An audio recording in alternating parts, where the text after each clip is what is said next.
Salut à tous, on se retrouve pour l'épisode 3508 du Zap Image. On commence aujourd'hui, ce jeudi 11 décembre avec les résultats de la veille. Et on commence tout d'abord avec la Ligue des Champions. Et on commence tout d'abord avec l'équipe du Paris Saint-Germain qui se déplaçait hier soir du côté de Bilbao à San Mamés. Score final 0-0, pas grand chose à dire.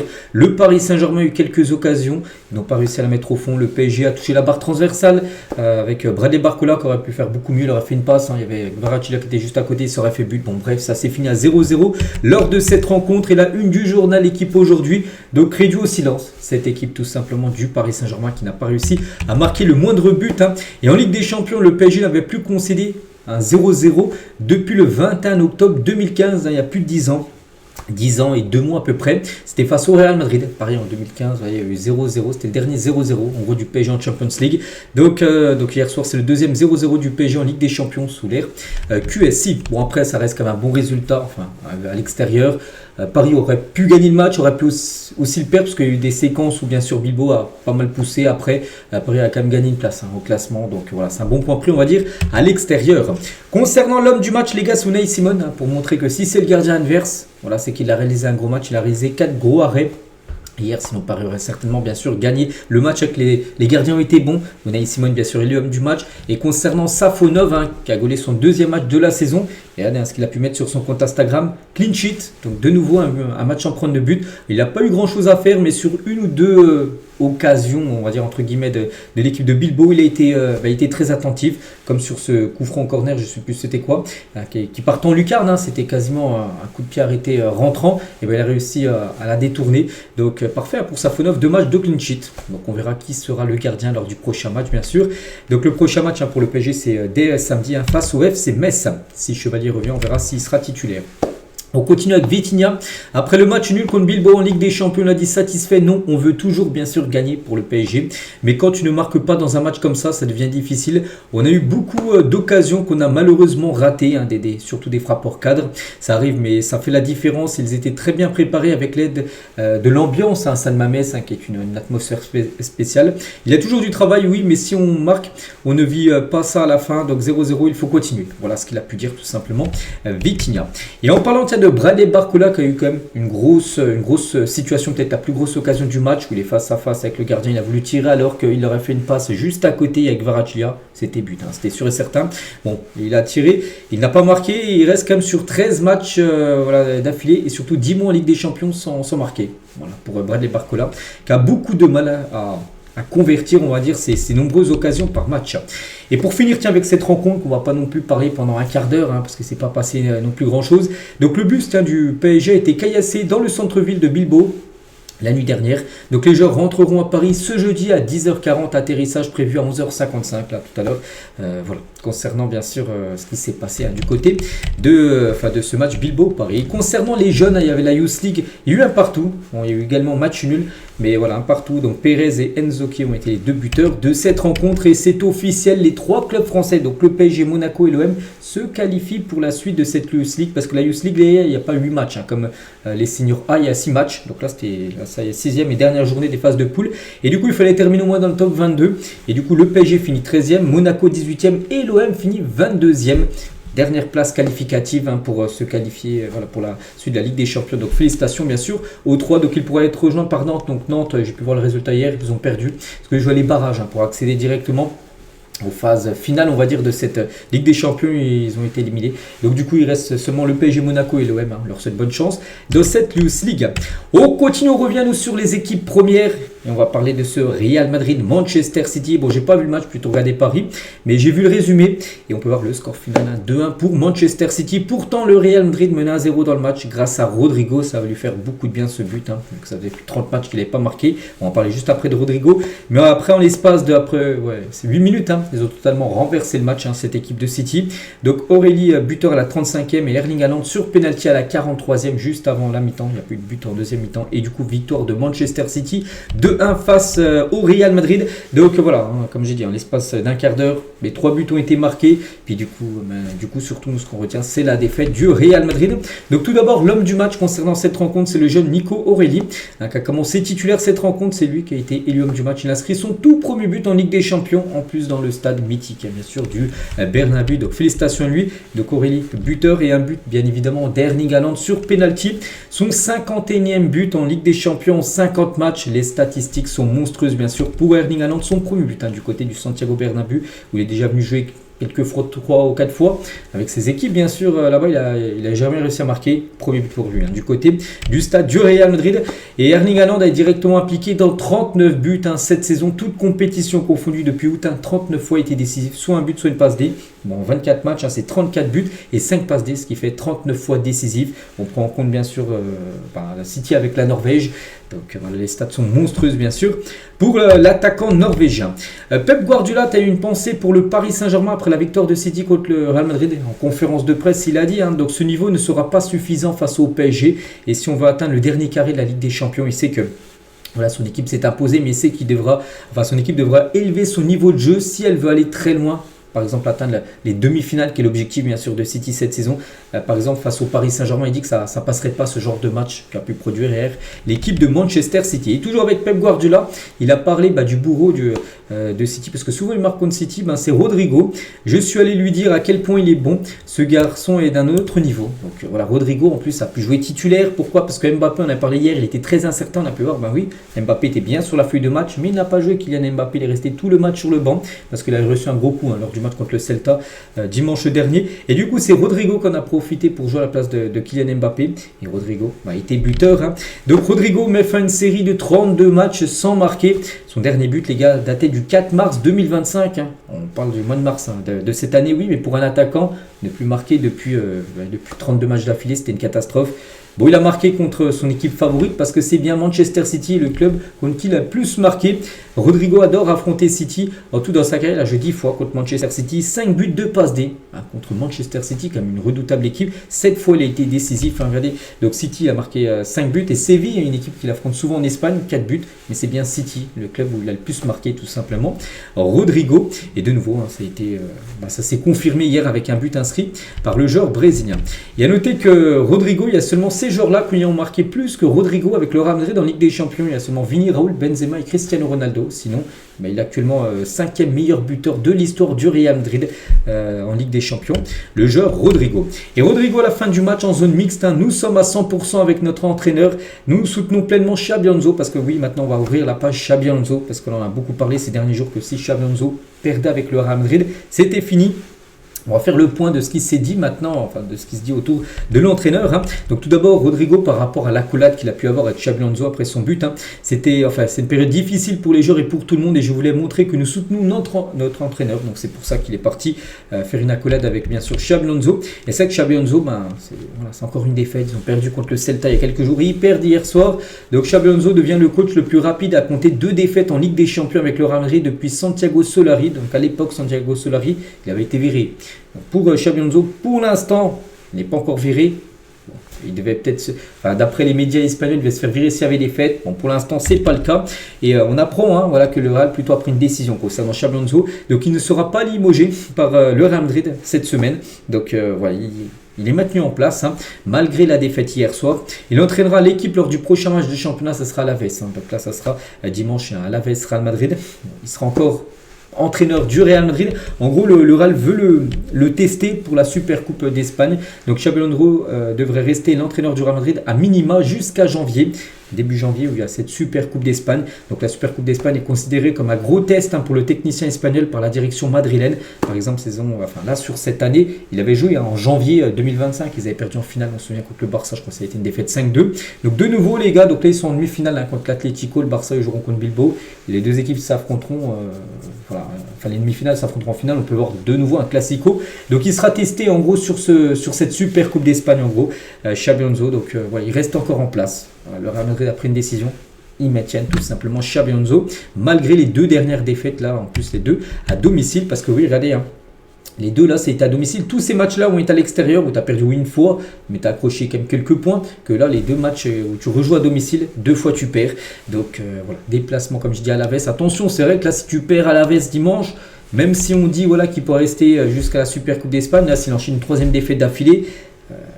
Mercredi prochain, il joue aussi la Coupe du Roi. S'il perd par exemple aussi contre une Détroit, je vois pas comment il pourrait rester en place. Bon, on verra. Pour l'instant, en tout cas, ce jeudi 11 décembre, il est toujours entraîneur du Real Madrid, Xabi Alonso.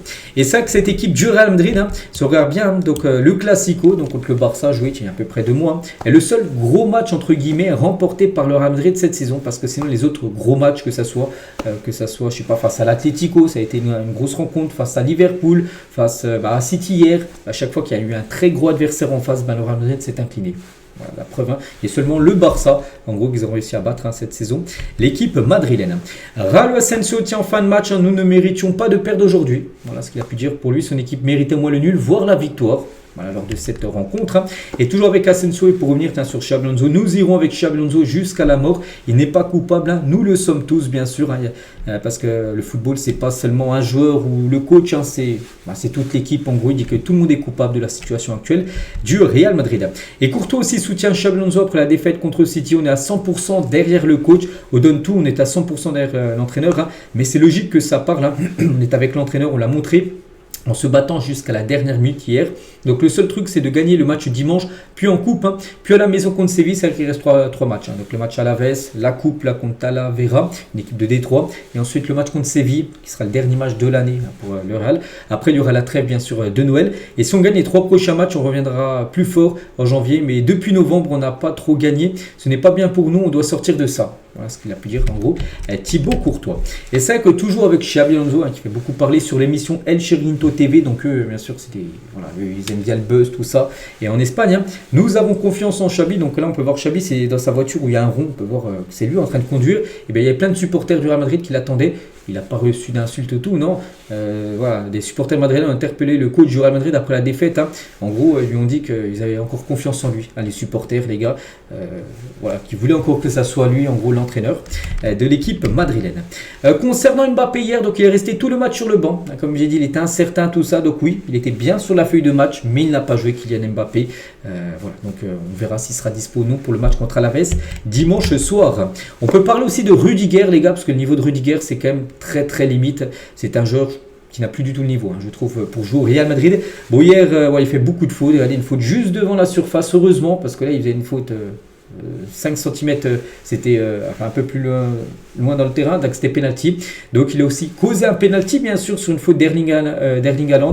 Donc Rudiger, je trouve, il fait n'importe quoi. Il coûte beaucoup de points au Real Madrid, ce genre. Il gagne en fin de contrat, en fin de saison. Je pense que le Real Madrid ne le prolongera pas. Il est à son prime lors de ses premières arrivées, première année au Real. Mais là, depuis, c'est une catastrophe. En plus, il est souvent blessé. Et concernant le penalty qu'il a causé, donc c'est Clément Turpin qui l'a sifflé. À noter que Turpin est l'arbitre ayant sifflé le plus de penalty dans l'histoire de la Ligue des Champions. Hier, il a sifflé de nouveau un penalty pour City.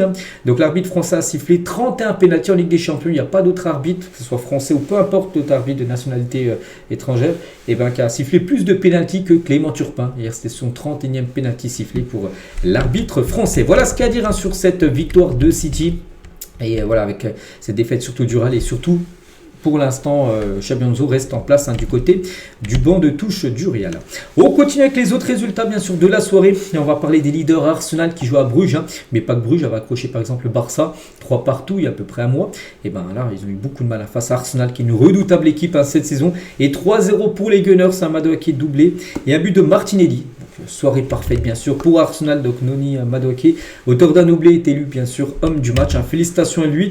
Et Arsenal marche sur l'eau en Ligue des Champions cette saison. C'est 6 matchs, c'est 6 victoires les gars. Ils ont pris le maximum de points, 18 points pris sur 18 possibles. 17 buts marqués pour seulement un but encaissé. Ça avait été le but pris face au Bayern. Vous avez gagné 3-1, vous avez pris un but. Donc voilà, victoire face à Bruges, Bayern, Slavia Prague, l'Atlético, l'Olympiakos, Bilbao, ils ont tout gagné. Voilà, Arsenal. Qui est quasiment qualifié pour le top 8 et qui va valider certainement peut-être sa première ou deuxième place. C'est-à-dire que s'ils vont jusqu'en demi-finale de Ligue des Champions, ils recevront à chaque fois domicile lors du match retour. C'est un gros plus, bien sûr. Hein. Ils sont redoutables, hein. Arsenal, hein, premier de Première Ligue et premier comme de Ligue des Champions, ça va bien cette saison. Et Gabriel Jesus, tiens à noter les gars qu'il a pu rejouer hier. Il est de retour sur le terrain 332 jours après sa rupture du ligament croisé antérieur. C'était blessé il y a à peu près il y a un an là. Il a pu rejouer hier. Donc ça fait plaisir les gars. Le retour bien sûr de Gabriel Jesus. On continue avec les autres résultats. La Juventus Turin contre l'équipe de Paphos. Score final 2-0 pour la Juve. McKennie, magnifique but de McKennie. Et un but de Jonathan David. 2 buts inscrits coup sur coup, 67e et 73e minute du match. Donc parfait bien sûr pour l'équipe de Turin. Et à noter que Kenan Yildiz, encore lui, l'un des peut-être certainement le meilleur joueur de la Juve sur ce début de saison. Et c'est lui qui remporte le prix d'homme du match. Donc il a réalisé encore une énorme performance. La victoire du Benfica 2-0 face au Napoli. Richarlios et Barreiro étaient buteurs. Donc Richarlios a été élu homme du match. Buteur et passeur D. Le milieu colombien. Donc voilà, félicitations Benfica. Félicitations aussi à l'Ajax les gars qui s'est imposé 4-2 à Karabag. Et première victoire de l'Ajax cette saison en Ligue des Champions y compris. Beaucoup de rouste depuis le début de saison. Ils avaient pris 4-0 face à Marseille. Donc ça y est, ils avaient perdu contre le Benfica, le Galatasaray, Chelsea, l'Inter, l'OM. Enfin ils prennent leurs 3 premiers points. Bon, ça va être très compliqué quand même pour se qualifier, mais voilà, ils ne feront pas une saison blanche, on va dire, en Champions League. La victoire également à l'extérieur de Copenhague du côté de Villarreal, 3-2. Pour Copenhague, hein, l'un des futurs adversaires du Barça. Il reste 2 matchs. Le Barça, ils auront Copenhague, je crois, pour le dernier match. Donc voilà, 3-2 hein, pour l'équipe danoise. Et à noter que les 10 derniers matchs hein, de Villarreal, parce qu'en Liga, ça performe. En Ligue des Champions, ça flop total. Regardez, hein, donc 3e de Liga, ils quasiment éliminé de la Ligue des Champions. Donc en Liga, les 6 derniers matchs, 6 victoires. Ils ont pris 18 points sur les 18 derniers possibles. En Liga, je vous parle en championnat. Mais en Ligue des Champions, c'est 4 derniers matchs, 4 défaites. Voilà, donc... ils arrivent en Espagne, mais voilà, le cran au-dessus, la Ligue des Champions, ils ont du mal, hein, bien sûr, l'équipe de Villarreal.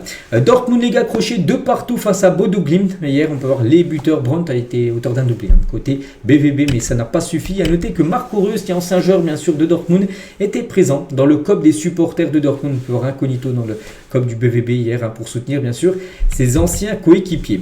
Et le nul aussi de partout entre le Bayer Leverkusen et Newcastle. Bruno Guimaraes qui a été buteur contre son camp. Il y a un but de Grimaldo, à côté Leverkusen contre un but de Gordon et Maillet. Côté Newcastle, il a noté qu'Anthony Gordon a été élu homme du match hein, lors de cette rencontre face au Bayer Leverkusen. Donc voici tous les résultats. Pas mal de 2-2. Il y en a là, aussi là. Il y a eu beaucoup d'équipes qui ont marqué à part le 0-0 de Bilbao hein, face au Paris Saint-Germain. Donc voilà, concernant cette 6e journée Ligue des Champions, ça a été fait. Donc c'est les derniers matchs là sur cette année 2025. Il n'y a plus de matchs. En Ligue des Champions, bien sûr, ça reprendra, on va dire fin janvier, hein, où il y aura les 2 dernières journées qui se joueront. Puis après, ça sera place au 16e de finale. Puis après, bien sûr, hein, le 8e, tout ça. Le tableau final hein, de cette Ligue des Champions concernant le classement voilà, de cette Ligue des Champions. À noter, les gars, que 10 points suffiront pour jouer les barrages. Donc, ils ont déjà assuré leur place en barrage. Il y a déjà des équipes, 5 équipes déjà qualifiées pour au moins les barrages. Donc, Arsenal, le Bayern, le PSG, City et l'Atalanta sont sûrs d'être qualifiés au moins pour les barrages. Les barrages, c'est jusqu'à la 24e position. Donc là, on parle des 5 premiers, bien sûr, avec jusqu'à 13 points. Voilà, ils sont sûrs. Donc, voilà, 10 points, j'ai dit. Et normalement, c'est bon pour les barrages. Donc, Marseille a 9 points et Monaco aussi 9 points. C'est-à-dire, sur les 2 derniers matchs, il faudrait qu'ils fassent au moins nul pour être sûr, on va dire, d'être au barrage. Donc voilà, Arsenal 18 points. Il ne reste plus que 6 points donnés. Donc une victoire suffirait pour finir soit premier, soit deuxième quasiment. Oui, même s'ils gagnent un match, ils perdent le haut, ils seront au pire deuxième. Voilà, donc Arsenal il y a de fortes chances qu'ils finissent tout en haut.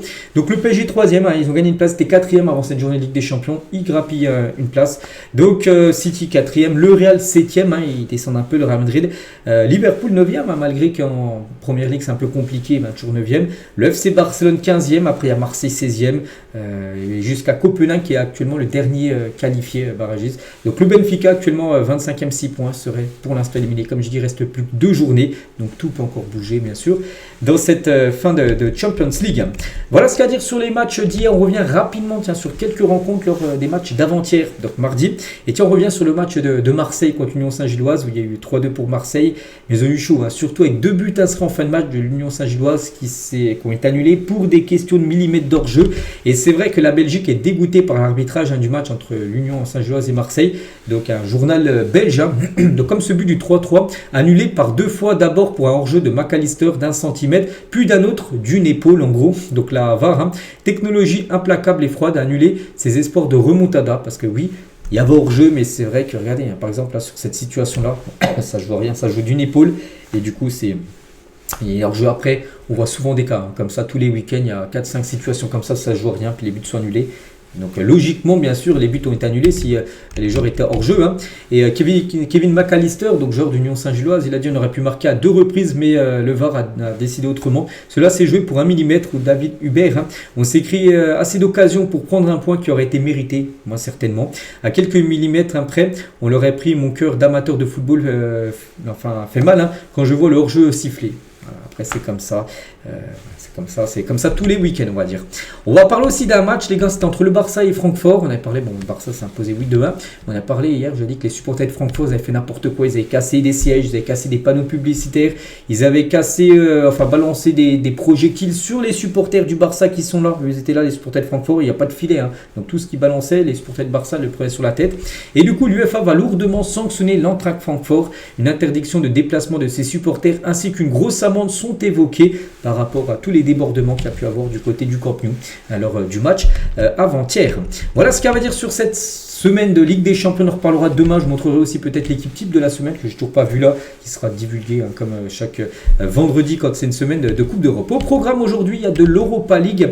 Donc voici le programme aujourd'hui des matchs. Donc concernant les clubs français, donc Nice reçoit Braga. Donc Nice, on espère hein, qu'il reste sur 7 défaites d'affilée. Bon, ils sont, je crois, en plus quasiment éliminés ou éliminés, j'en sais rien. Voilà, on espère qu'ils arrivent à gagner, mais bon, vu la situation actuellement de Nice, ce sera un miracle. Donc, sinon, les autres équipes, hein, Lille se déplace chez l'équipe suisse des Young Boys de Berne. Et l'équipe de Lyon, je les cherche, Lyon reçoit les Go Eagles. Voilà. Concernant le programme aujourd'hui, il y a Celtic AS Roma, il y a Porto Malmo, il y a qui notre belle rencontre, je sais pas, tiens, un bal contre Aston Villa où le Fenerbahçe se déplace à Bran. Voilà, on parlera de certains matchs bien sûr demain. Et concernant la Conference League également, des rencontres. Hein. Donc, 5e journée, n'oubliez pas qu'il y a 6 journées en tout. Hein, c'est pas comme la Ligue des Champions. Donc là, par exemple, l'Europa League ou même la Ligue, la Ligue des Champions, c'était la 6e journée. Mais on peut voir MD6, donc 6e journée. Mais concernant la Conference League, c'est la 5e journée. Il restera encore une journée qui jouera fin janvier. Il n'y en a pas 8 une journée. Donc, Strasbourg, seul club français, se déplace à Berdern. On leur souhaite bonne chance, bien sûr, aux Strasbourgeois qui sont 2e, je crois, de cette Conference League. En cas de victoire, ce serait quasiment, on peut dire, qualification pour l'équipe de Strasbourg. On quitte l'Europe les gars, on va parler de cette rencontre. Il y a une rencontre qui avait lieu au Qatar hier, c'était de la FIFA Intercontinental Cup hein. Donc c'était entre l'équipe de, je les cherche quoi, Cruz Azul, c'est d'être eux, et l'équipe de Flamengo. Et c'est Flamengo qui s'est imposé de 1. Tiens, Flamengo, il y a à peu près une dizaine de jours, a remporté la Copa Libertadores, la Ligue des Champions sud-américaine. Et bien il jouait contre l'équipe qui a gagné la Ligue des Champions nord-américaine, cette équipe mexicaine. Et du coup c'est Flamengo qui s'est imposé de 1. Donc vu que Flamengo s'est imposé, ils joueront les demi-finales contre Pyramide de la Coupe d'Or. Donc Pyramide, c'est l'équipe qui a gagné la Ligue des Champions africaine. Donc le match va avoir lieu là d'ici 1 ou 2 jours. Et du coup le vainqueur hein, jouera mercredi prochain face au Paris Saint-Germain.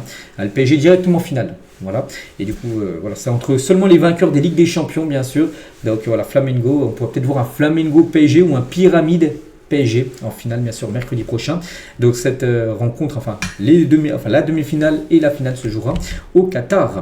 On continue, on va parler de la CAN. N'oubliez pas que la CAN ça commence dans 10 jours, on est le 11 et le 21. J-10 avant le début de cette compétition.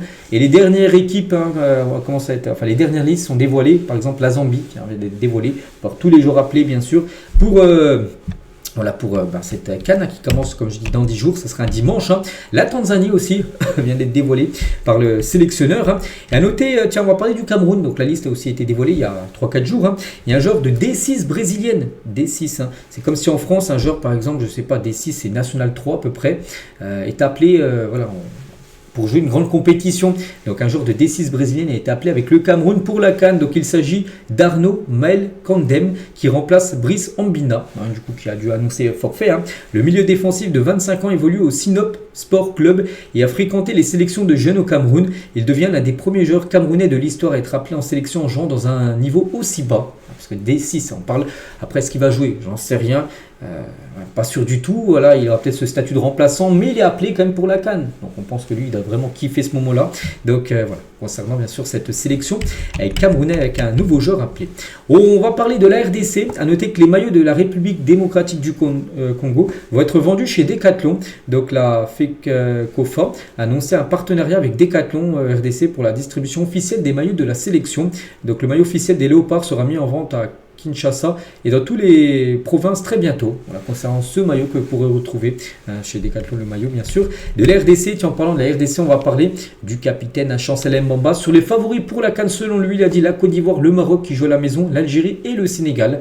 Voilà, pour lui, les favoris, peut-être qu'il met aussi, bien sûr, dans sa tête, il pense aussi à la RDC, certainement. Et voilà, il voit aussi ces 4 équipes-là être les gros morceaux, on va dire, de cette compétition que je parlerai, bien évidemment, quand elle commencera dans 10 jours, bien sûr, on parlera de chaque rencontre. On va parler aussi de la grosse autre compétition qui va commencer là dans maintenant à peu près 7 mois, la Coupe du Monde bien sûr. Et les prix, on sait que voilà, les prix par rapport à la Coupe du Monde au Qatar, déjà les prix des places, c'est multiplié par 5, par 10, et même le prix des hôtels aussi. Donc les prix des nuits d'hôtel dans les villes hautes du mondial explosent. On observe une augmentation moyenne de 300% du prix d'hôtel dans les 16 villes hautes du mondial 2026, parce que bien sûr il y a déjà beaucoup de supporters maintenant qui savent le tirage, ils savent dans quelles villes vont jouer bien sûr leur sélection. Ça y est, les hôtels, comment s'appellent les hôtels, on veut prendre telle date, on veut réserver, et du coup les prix montent. Donc la plus grosse évolution du prix pour une nuit d'hôtel a été constatée à Mexico avec une augmentation de 2373% de plus que de base, combien coûtait la nuit. En temps normal, une nuit d'hôtel coûtait 157 $, à peu près 135 €. Cependant, le prix affiché les 10 et 11 juin pour le match d'ouverture de la Coupe du Monde est de plus de 3380 €. Alors que normalement ça coûte 135 € la nuit d'hôtel, et là en gros ça coûte plus de 3000 € en gros la nuit d'hôtel.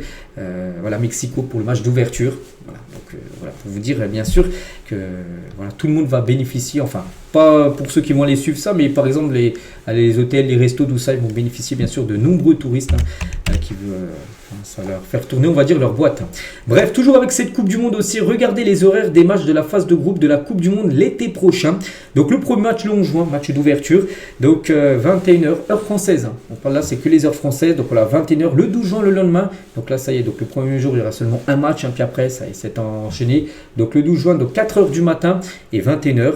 Et ensuite 13 juin, donc 3h du matin, 6h, 21h. Il y a des matchs à 1h du matin. Il y aura souvent des matchs en pleine nuit. Voilà tous les horaires en gros concernant les matchs bien sûr de cette future Coupe du Monde. On continue les gars, on va parler de Max Doman, un joueur qu'on avait parlé d'Arsenal, un tout jeune joueur. Et coup d'arrêt pour lui, les gars, il est né en 2009. Et, voilà, très très jeune, il est 2 ans plus jeune par exemple que Lamine Yamal qui est né en 2007. Bref, le talent des Gunners sera écarté des terrains pendant 2 mois suite à une rupture des ligaments de la cheville. Voilà, pour ce joueur qui a déjà joué en équipe première à Arsenal, c'est pour ça qu'on en parle. Et du coup, blessé pendant 2 mois. Il doit revenir février, mars, tout dépend comment s'il va se rétablir. On lui souhaite bien sûr un très bon rétablissement. Des nouvelles de Paul Pogba, et officiel, Paul Pogba investi dans une écurie saoudienne de course de chameaux. Donc le champion du monde 2018 devient actionnaire d'Al Aboub. Donc l'objectif est créer la première ligue professionnelle de course de chameaux régie au niveau international. Voilà. Donc Pogba, il a dit, cette opportunité m'a touché à un niveau plus profond, celui de la culture, de l'héritage et de la narration. Je veux faire partie d'un projet qui va au-delà du sport, qui rassemble les gens et met en lumière des traditions qui méritent d'être célébrées. Voilà, il y a des courses de chevaux, il y a des courses aussi de chameaux. Il investit en gros dans une écurie, tout simplement. Paul Pogba. On continue, on va parler de Luis Castro. Tiens, j'en parlais, je sais plus, c'était hier, avant-hier ou peut-être il y a 3 jours, mais je disais qu'il était totalement sur la sellette à Nantes. Ça y est, c'est officiel les gars. Luis Castro n'est plus l'entraîneur du FC Nantes. Il a été viré par rapport aux derniers résultats. Dernier match, ils ont perdu contre le leader Lens. Ils ont perdu 2-1. Mais c'est aussi les résultats avant n'étaient pas bons. Donc il sera remplacé par Ahmed Kantari qui va le remplacer pour l'intérim. Après on verra s'il restera en place ou pas. Mais voilà, Luis Castro c'est fini, c'est plus l'entraîneur du FC Nantes. Des nouvelles du dossier Mohamed Salah qu'on a beaucoup parlé ces derniers jours. Donc tout d'abord, Salah les gars n'a pas présenté ses excuses à Arne Slot. Il y a une réunion avec la direction de Liverpool, l'entraîneur et Salah. Tout le monde était là. Il a dit aucune... pas du tout excusé. Une réunion a eu lieu avec la présence de l'attaquant égyptien et de l'entraîneur des Reds. Salah n'aurait pas présenté ses excuses à son entraîneur durant cette réunion. Pour lui, voilà, il est de son côté. Voilà. Pour ça, là, les gars, il n'a pas à s'excuser. Steven Gerrard, donc légende de Liverpool, les gars, sur la situation très tendue entre Mohamed Salah et Liverpool, a dit. Donc, il est de toute évidence furieux de ne pas jouer. Ce que je comprends, il a lancé 2 phrases à propos de jeter les gens en pâture, qu'il faut qu'il retire tout en discutant avec l'entraîneur. Il avait dit en gros que Liverpool le balançait sous un bus, que Liverpool manquait de respect, tout ça. Et là-bas, bien sûr, c'est pas du tout passé. Donc, j'ai déjà vu ça et je l'ai déjà vécu quand Suarez s'est brouillé avec Brendan London Rangers. Je l'ai aussi fait moi-même. Personne n'est parfait, on a tous parfois perdu la tête en nous laissant submerger par nos émotions. J'espère qu'il réalisera qu'il a été un peu émotionnel et excessif dans ses propos, qu'il est peut-être allé certainement beaucoup trop loin. Voilà, le week-end dernier en lisant ce qu'il a pu dire en gros. Donc Liverpool a besoin d'un Mohamed Salah qui joue bien. C'est le meilleur joueur, le meilleur buteur et les aidera à sortir de cette mauvaise passe. Donc c'est pour ça que voilà, Steven Gerrard il sait que tout le monde doit être doit peut-être voilà, y mettre du sien de chacun de son côté, Ancelotti et aussi Salah, pour repartir dans le bon sens tout simplement. Et Samir Nasri, donc lui s'est exprimé aussi sur le cas Mohamed Salah. Donc il a dit Ancelotti ne doit pas oublier tout ce que Salah a fait la saison passée. Ce n'est pas lui le fautif du jeu de Liverpool. Son niveau de jeu est en baisse, mais Ancelotti ne doit pas oublier tout ce qu'il a pu faire, bien sûr. Saison dernière où il était élu meilleur joueur de Première Ligue quand même. J'aurais préféré qu'il parle plus tôt pour évoquer les problèmes de l'équipe et se comporter comme un leader, pas pour parler de son cas personnel. Pour ça, il aurait dû avoir une discussion entre quatre yeux avec Ancelotti. Voilà. Mais bon, le problème, c'est qu'il n'en a pas parlé directement. Ancelotti, il en a parlé aux médias. Aux médias, et c'est ça, aux médias, bien sûr, ça a été diffusé partout en Angleterre, et c'est pour ça que ça fait beaucoup réagir. Et concernant ce futur, les gars, donc le directeur de la Saudi Pro League, donc Omar Magurbel, va accueillir Mohamed Salah. Donc eux, bien sûr, le PIF, donc le fonds saoudien, il voit l'occasion de faire venir Salah en Arabie Saoudite. Après, on verra quel club il pourrait rejoindre. Peut-être Al Nasser, Al Hilal, Al Ittihad, Al Ahly. J'en sais rien de ces quatre clubs-là. Et ben voilà, Mohamed Salah est le bienvenu dans la Saudi Pro League. Mais ce sont les clubs qui sont responsables de négocier avec les joueurs. Salah en fait certainement partie. C'est du voilà. En gros, on peut dire que c'est oui, ça peut se faire. Bon, ça peut se faire. On verra parce que là, il va partir bien sûr jouer la CAN. Et on verra que dans quel état d'esprit il reviendra après la CAN, bien sûr, à Liverpool. S'il souhaite encore continuer dans ce projet-là. Ou s'il souhaite tout simplement partir. Donc voilà, concernant ça là, les prochaines semaines seront décisives. Des nouvelles aussi de Karim Benzema. Donc fin de contrat en fin de saison, dans 7 mois à peu près. Il n'a toujours pas prolongé avec Al Ittihad. Le club saoudien ne lui a toujours pas envoyé d'offre de prolongation. Voilà, peut-être s'il lui offre quelques jours pour prolonger, il prolongera. Mais pour l'instant, il n'a rien reçu, Karim Benzema. Donc pour l'instant, là, le 1er juillet prochain, il serait libre de tout contrat. Il pourrait signer où il veut ou arrêter sa carrière, j'en sais rien. Parce qu'il a quand même il a 38 ans, bien sûr, Benzema. Mais bon, vu encore ce qu'il montre, on se dit qu'il peut encore jouer au haut niveau, bien sûr. L'attaquant français. Et on finit avec Riyad Mahrez aujourd'hui. Donc, met les choses au clair après les rumeurs sur sa VMA de joueur amateur. Donc VMA en gros c'est des courses, voilà, tu fais des courses pour voir ton endurance en gros. Et en gros il y a une vidéo qui circule tout simplement où il est totalement épuisé après un test physique du club. Voilà, il est quasiment au sol, il n'aurait même pu être debout. Il a dit c'était même pas un test de VMA hier, simplement un test physique et accessoirement 13,4, c'est même pas le VMA d'un enfant. Je veux bien avoir vieilli, mais soyez sérieux les experts de Twitter, parce qu'il y en a plein en gros qui disaient voilà en gros il est finito, il n'a plus du tout à courir Riyad Mahrez. Comme je dis, il était au sol, il n'en pouvait plus après bien sûr ce test. Et en gros, il a dit, voilà, c'est pour lui, il dit encore, malgré son âge, c'est encore très correct en gros, de ce qu'il a pu faire. Donc voilà, on finit avec lui aujourd'hui. Voilà ce qu'il y avait à dire. J'espère que ça vous a plu. On se retrouve demain vendredi, pour le prochain numéro. Je vous souhaite une très bonne journée et à demain.